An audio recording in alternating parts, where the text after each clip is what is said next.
Tales of Kid Crimson, Issue 1.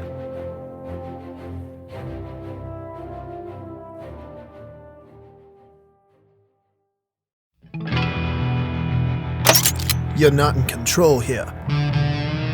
That was said about 8 times in the past 2 minutes, like I didn't hear them the first time. Each time they'd punctuate it with a jab of the gun barrel to the back of my head. It was getting a little tiresome. Most of the bar quietly made their way to the door when these two geniuses jumped me and took my gun. Some even took their drinks with them, assuming that whatever they'd see probably wasn't going to last too long. I hadn't even got a good look at them. 2.5 minutes ago, I was settling in, ready to tie one on. It'd been a long month. Shaking this bounty hunter from Garen was tougher than I thought. Next time I really ought to avoid the hassle of sneaking into his ship and ripping out his nav drive and just shoot him. Another gun jab to the back of my head. You hear me, Selassie? Actually, no. Could you repeat that last part? He cracked the butt of the pistol across my head. I hit the floor and rolled on my side, giving me my first good look at my attackers. One was taller, broader, but had the shakes of a slam junkie. The one with the gun was thin, nervous, and wheezed like he struggled to breathe. I didn't recognize them, and that was worrying me the most. It helps to know why someone's trying to punch you out. You think this is a game, huh? Wheezy said, shaking the gun in my face. You're not in control here, Selassie. The big lunk added. Tarsus said you are his now. Oh. Geneville Tarsus was, or is, let's not get ahead of myself, a businessman.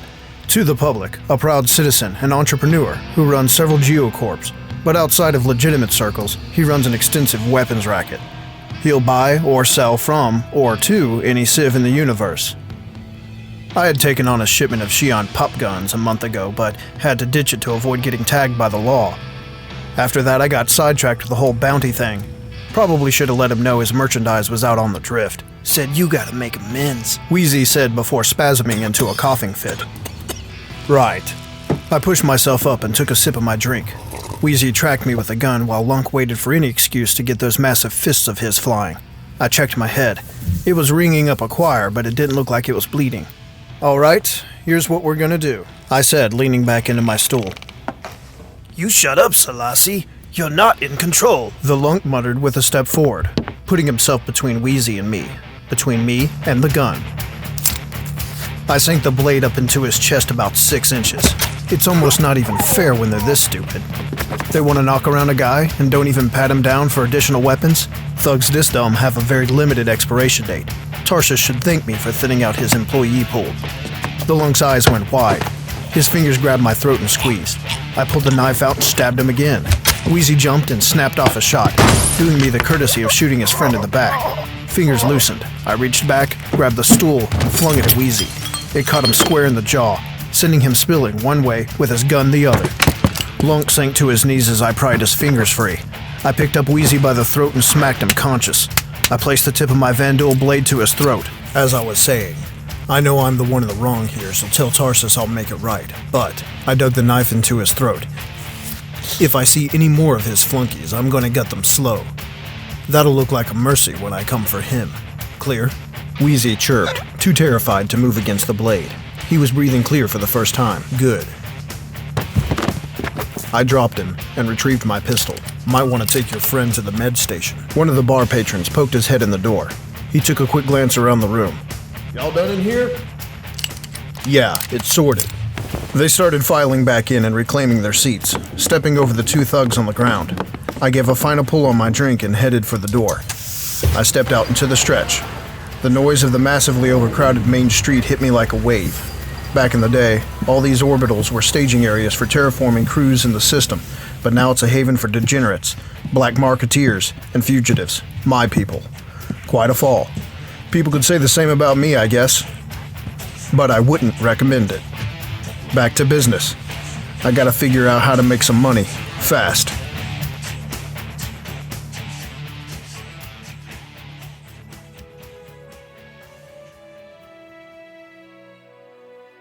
This is Captain Bayne. Thank you for taking the time to listen to SC LoreCast's telling of Tales of Kid Crimson, Issue 1, from the official lore found within the Spectrum Dispatch section of the Roberts Space Industries website. This official Star Citizen content and any associated marks are the property of Cloud Imperium Games Corp. and Robert Space Industries Corp. RSI. I would like to quickly acknowledge the listeners who have not only taken the time to enjoy my efforts, but to leave honest and substantive feedback via Twitter, YouTube, Reddit, and the SC LoreCast Facebook page. If you have anything to suggest which might make these LoreCasts more enjoyable for you, please take the time to reach out to me via whatever platform suits you best. I read and respond to every comment, so find me on the official page at sclorecast.com, the Star Citizen Reddit forum, the RSI website, Twitter, YouTube, or Facebook, and share your thoughts. And finally, a special thank you to Mr. Chandler, who spoke to me at length about my work with these LoreCasts. Your kind words were very encouraging, and I hope to keep you on the edge of that seat for as long as you will let me. And always, to you Star Citizen fans out there, we'll see you in the verse.